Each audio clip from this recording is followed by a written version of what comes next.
আর পৃথিবীর ভিতরে মুসলমানদের সবথেকে মেন শত্রু হলো কারা? ইহুদি এবং নাসারা। ইহুদি এবং নাসারারা। হিন্দুরা মুসলমানদের দুশমন নয়।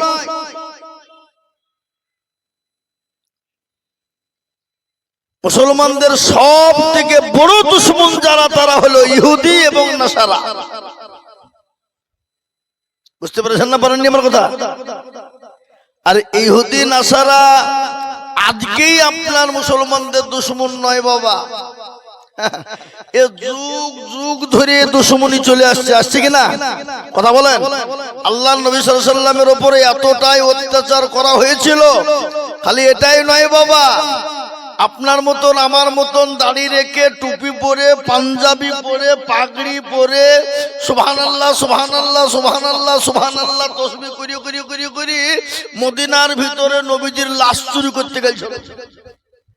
তারা কারা? ইহুদিরা। বুঝতে পেরেছেন না পারেননি?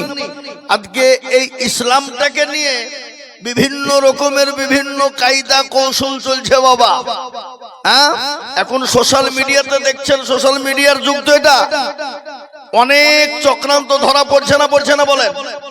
হ্যাঁ, বিভিন্ন রকম কোন জায়গায় মন্দির ভাঙা হলো, কোন জায়গায় আপনার কালী পুজোর হাতকে ভেঙে দিল, কোন জায়গাতে গলাকে উপড়ি দিল। এ বাবা মুসলমানদের ড্রেস পরিয়ে বুরখা পরিয়ে গিয়ে বাবজি লাস্ট এখানে ধরা পড়ছে। একজন কলিমুদ্দিন সলিমুদ্দিন নাই, ওই দেবেন অমক গৌতম সৌতম অন্ত সব ওরা। বুঝতে পারছেন না পারেননি?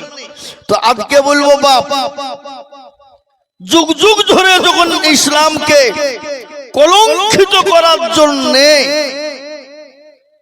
কলুষিত করার জন্যে, ইসলামকে মিটিয়ে দেওয়ার জন্যে, কোরআনকে মিটিয়ে দেওয়ার জন্যে গোটা পৃথিবী একদিকে হয়েও যখন পারেনি, আমি আপনাদেরকে এটা বলে দিয়ে যাই, ইনশাল্লাহ সুম্মা ইনশাল্লাহ এ যুগের বেঈমান হাজার চেষ্টা করলেও পারবে। জোরে বলুন, মুসলমানদেরকে শেষ করা যাবে? আজকে আমাদেরকে যতই কায়দা কৌশল করে এশায়েত থেকে বাদ করে ডিভোটার ডিলেট ইত্যাদি ইত্যাদি করো, এদেশে আমরা আছি, কথা বলেন, থাকবো ইনশাল্লাহ।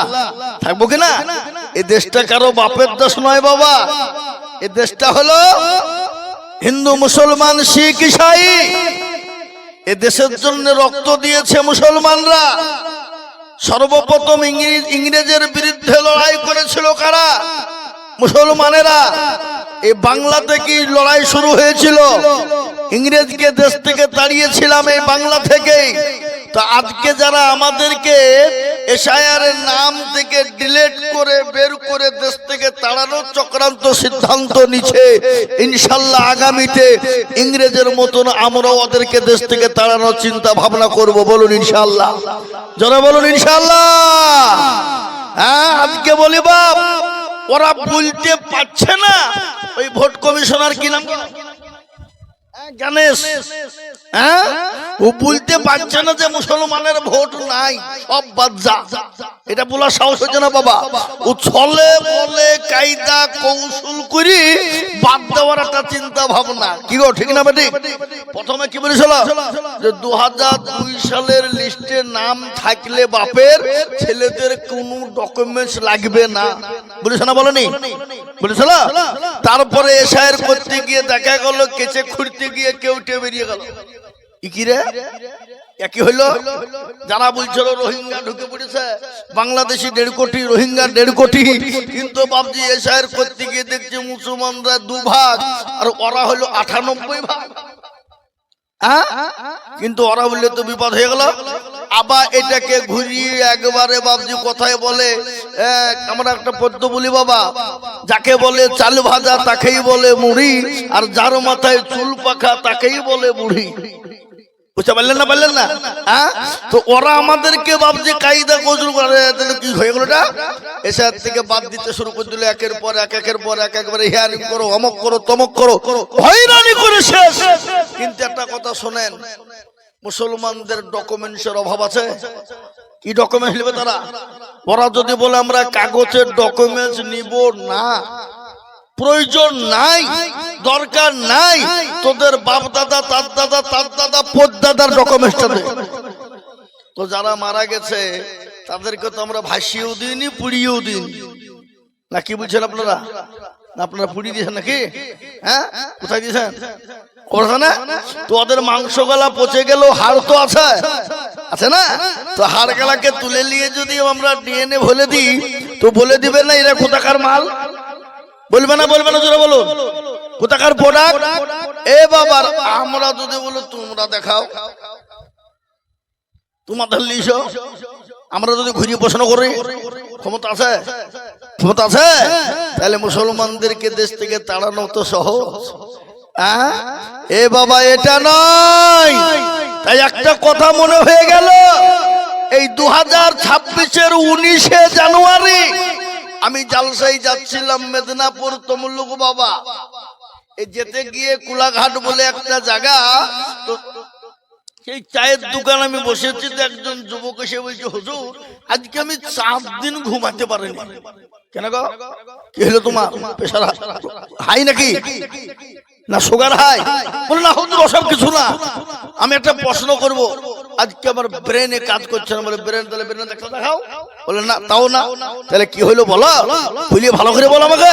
বলে আজকে 4 দিন থেকে হুজুর একভাবে বিছানায় তাকিয়ে তাকিয়ে ভাবছি গোটা পৃথিবীর কথা। আমি কি ভাবছো? বলে হুজুর গোটা পৃথিবীতে লক্ষ্য করে দেখলাম, পৃথিবীতে বিভিন্ন জাতি আছে, কিন্তু কোন জাতি লাঞ্ছিত, অপমানিত, ঘৃণিত, মার খেছে না হুজুর।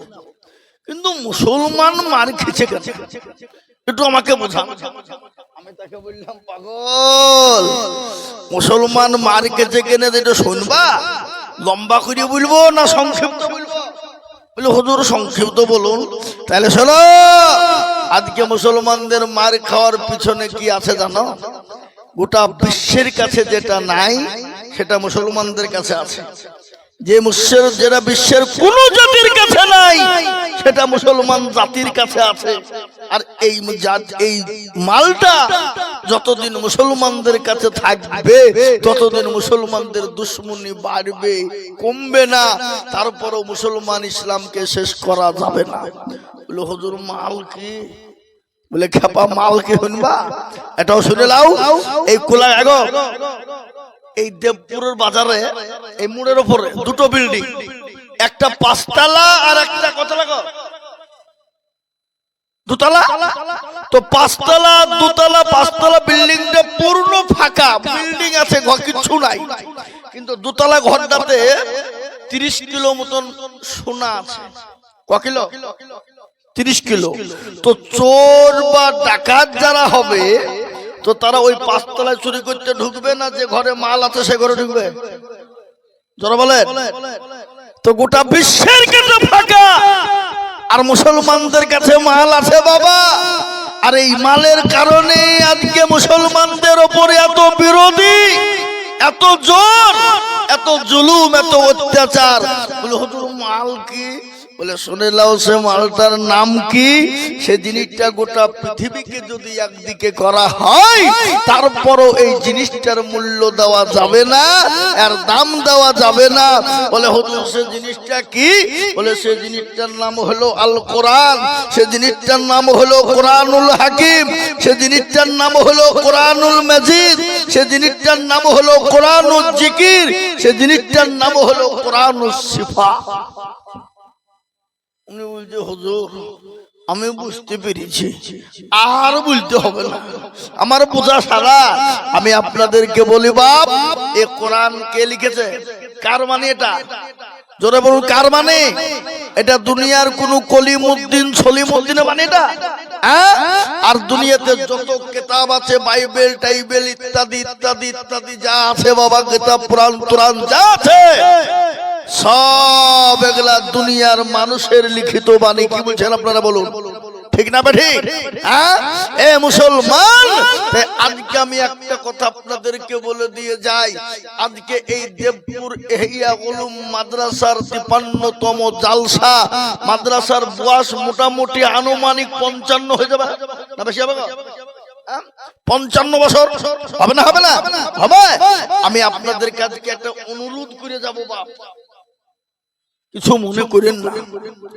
আজকে 55টা বছরের ভিতরে এই মাদ্রাসাতে এই দেবপুরের 55টা ছেলে হাফেজ হওয়া দরকার ছিল না? ছিল না? কথা বলো, ছিল না? ছিল না?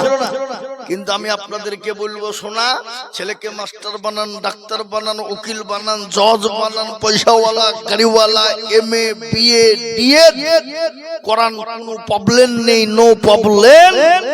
কিন্তু আপনি আপনার ছেলে এবং মেয়েকে কমসে কম কোরআনওয়ালা বানান, কমসে কম কোরআনওয়ালা বানান। আপনাকে মৌলবি করতে বলিনি, হাফেজ করতে বলিনি। আপনি কমসে কম আপনার ছেলে মেয়েদেরকে কোরআনওয়ালা যদি বানাতে পারেন, আল্লাহু আকবার, গোটা বিশ্বের মাটিতে বেঈমানরা মুসলমানদের পায়ের তলায় লুটুপুটু খেলবে। গোটা বিশ্ব একদিন মুসলমানদের কাছে মাথা নত করতে বাধ্য হবে, সেটা এই কোরআনের বদলে। এ কোরআন এমন একটা কিতাব, এ কোরআনটাকে খালি নামাজ পড়ার জন্য আছে? কথা বলেন। এ কোরআনটাকে খালি কোরআন রোজা করার লেগে বলেছে? এই কোরআনটাকে খালি বলেছে তোমরা ভালো কাজ করে এটি বলেছে?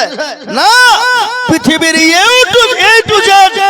প্রথম থেকে শেষ পর্যন্ত পৃথিবীর যা কিছু সব আছে এই কোরআনের ভিতরে আল্লাহ লিখে দিয়েছেন, বর্ণনা করে দিয়েছেন।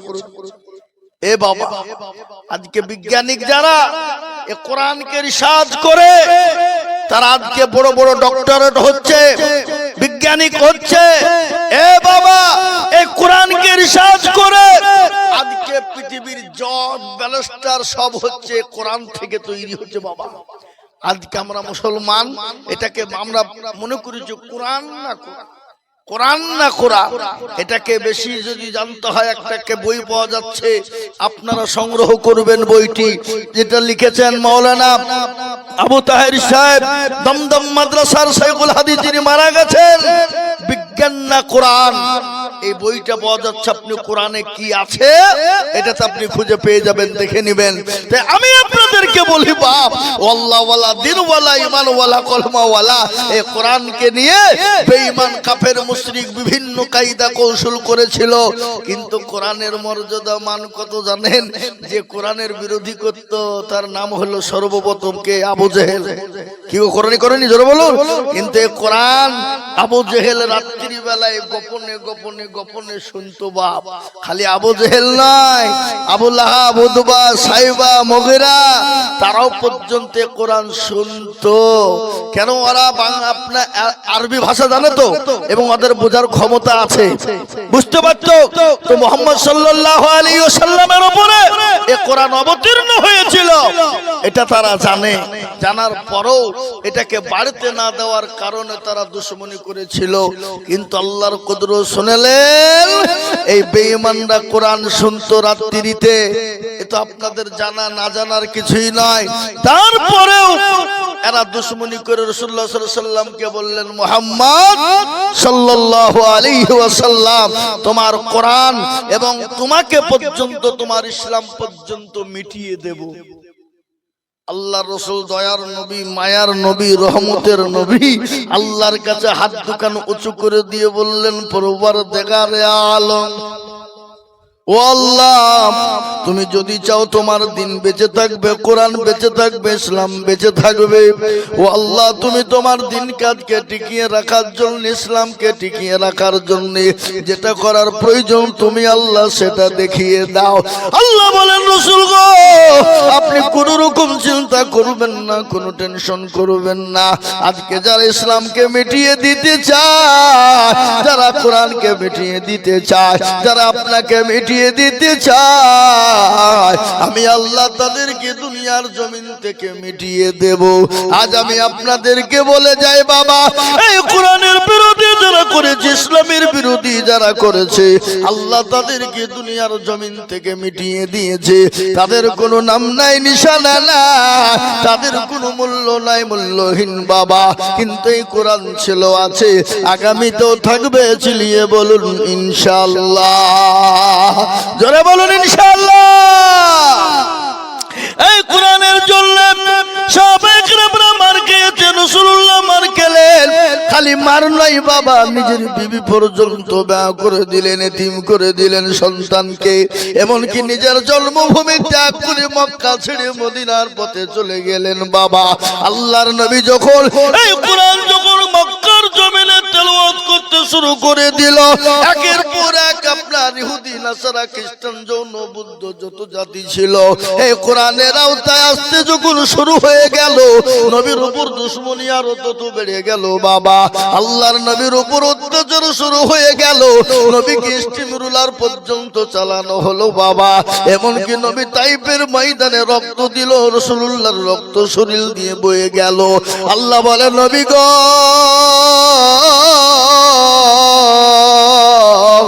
আপনাকে মক্কা জমিনে থাকতে হবে না।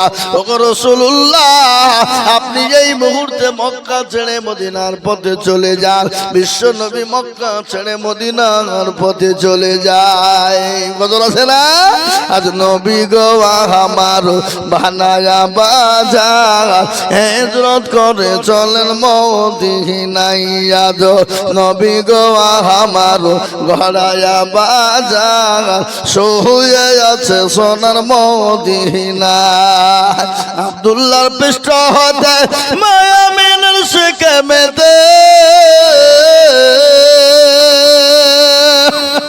জন্ম নিলেন নবী মক্কাতে। আজ নবী গো আমার গড়ায়া বাজার, শুয়ে আছে সোনার মদিনায়। আজ নবী গো আমার বানায়া বাজার, শুয়ে আছে সোনার মদিনায়। নবী বলে, হযরত আলী আছে বিছানা খালি। নবী বলে, হযরত আলী আছে বিছানা খালি, আমার বিছানায় শুয়ে যাও। আজ নবী গো আমার গড়ায়া বাজার, শুয়ে আছে সোনার মদিনায়। আজ নবী গো আমার বানায়া বাজার, হিজরত করে চলেন মদিনায়। এ নবীর নামে দরুদ পড়িলে, এ নবীর নামে দরুদ পড়িলে, হাবিয়া দুজক নিভে যায়। আজ নবী গো আমার গড়ায়া বাজার, শুয়ে আছে সোনার মদিনায়। আজ নবী গো আমার বানায়া বাজার, শুয়ে আছে সোনার মদিনায়। এ মুসলমান দরদি, বিশ্ব নবী মক্কা ছেড়ে মদিনার পথে যখন চলে যাবে, কাফের বেঈমানেরা আমার নবীকে যেতে দেবে না, ঘিরে নিয়ে দাঁড়িয়ে আছে। রাসূলুল্লাহ আল্লাহর কাছে সিজদায় পড়ে গিয়ে বলেন, আল্লাহ ও মাবুদ, তুমি বললে মক্কা ছেড়ে মদিনার পথে যেতে হবে, কিন্তু কাফের বেঈমানরা তোমাকে ঘেরাও করে নিয়েছে গো আল্লাহ, আমি কি করে মক্কা ছেড়ে মদিনায় যাব আল্লাহ? আল্লাহ বলেন, নবী আপনি কোনো টেনশন করবেন না, আমি আপনাকে বলে দিই, আপনি এক মুঠো বালি তুলুন। বালি বুঝেন না? বালি তুলে তাশহাদ বলে কাফেরদের মাথাতে ছিটিয়ে দিবেন, আর তাদের চোখ দুটো বন্ধ হয়ে যায়, আর তাদের হাতের পাজর দিয়ে আপনি চলে যাবেন গো নবী। কিন্তু রাসূল আপনি বালিটা নিক্ষেপ করে দিবেন, আর আমি আল্লাহ কাফেরদের চোখ দুটো বন্ধ করে দেব।